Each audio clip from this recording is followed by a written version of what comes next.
भारत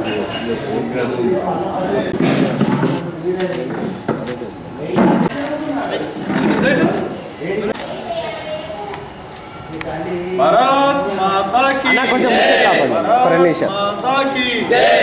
जय भवानी वीर शिवाजी, जय भवानी वीर शिवाजी, जय जय माता भारत माता, जय श्री राम, जय श्री राम।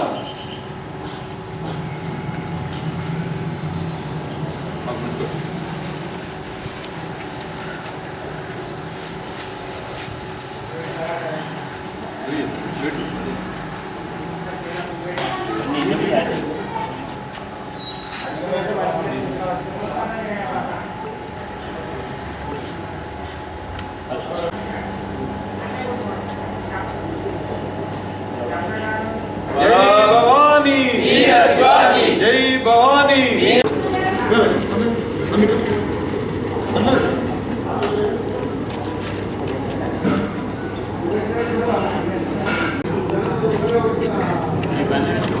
जय भारत माता की जय। जय भवानी वीर शिवाजी, जय भवानी वीर शिवाजी,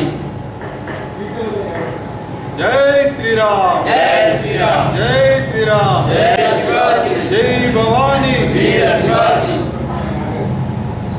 హిందూ సామ్రాజ్య స్థాపకుడు మరాఠా యోధుడైనటువంటి ఛత్రపతి శివాజీ మహారాజ్ 397వ జయంతిని పురస్కరించుకొని స్థానిక శివాజీ ఫంక్షన్ హాల్లో ఛత్రపతి యువసేన ఆధ్వర్యంలో పోస్టర్ ఆవిష్కరించడం జరిగింది. ఆనాడు మొఘలాయిల పరిపాలనలో ఉత్తర భారతదేశం అంతా హింసకు గురవుతున్నటువంటి సందర్భంలో మరి తన చిన్నతనంలోనే యుద్ధ విజయాలను నేర్చుకున్నటువంటి ఛత్రపతి శివాజీ ఎన్నో దాడులు చేసి మొఘలాయిల నుంచి ఉత్తర భారతదేశాన్ని అంతా కూడా విముక్తి కల్పించడం జరిగింది. అటువంటి ఛత్రపతి శివాజీ మహారాజ్ యొక్క జయంతి ఈ నెల 19 అనగా సోమవారం రోజున ఛత్రపతి యువసేన ఆధ్వర్యంలో ఘనంగా శోభయాత్ర కార్యక్రమం నిర్వహించడం జరుగుతుంది.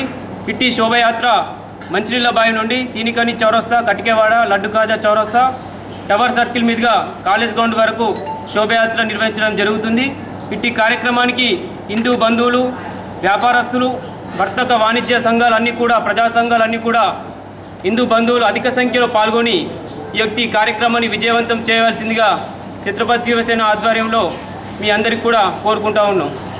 శివాజీ జయంతి ఉత్సవం సందర్భంగా శోభయాత్ర మొదట యోధులు తీన్కన్ చౌరస్తా నుండి కట్టివాడ వరకు బయలుదేరు హిందూ బంధువులందరూ తప్పక పాల్గొన్నారని మా యొక్క మరి ఈరోజు ఛత్రపతి యువసేన ఆధ్వర్యంలో ఎప్పుడు జరిగే విధంగానే శివాజీ శోభయాత్ర కూడా మండలేశ్వర టెంపుల్ నుండి, తీన్కన్ చౌరస్తా నుండి, కట్కవాడ నుండి టవర్ సర్కిల్గా పెద్ద ఎత్తున శోభయాత్ర జరుగుతుంది కనుక ప్రతి ఒక్క జగిత్యాల మరి చుట్టుపక్కల పల్లెలు ప్రజలు కూడా స్వచ్ఛందంగా పాల్గొని ఈ శోభయాత్రను విజయవంతం చేయవలసిందిగా ప్రతి ఒక్క హిందూ బంధువులను కోరడం జరుగుతుంది.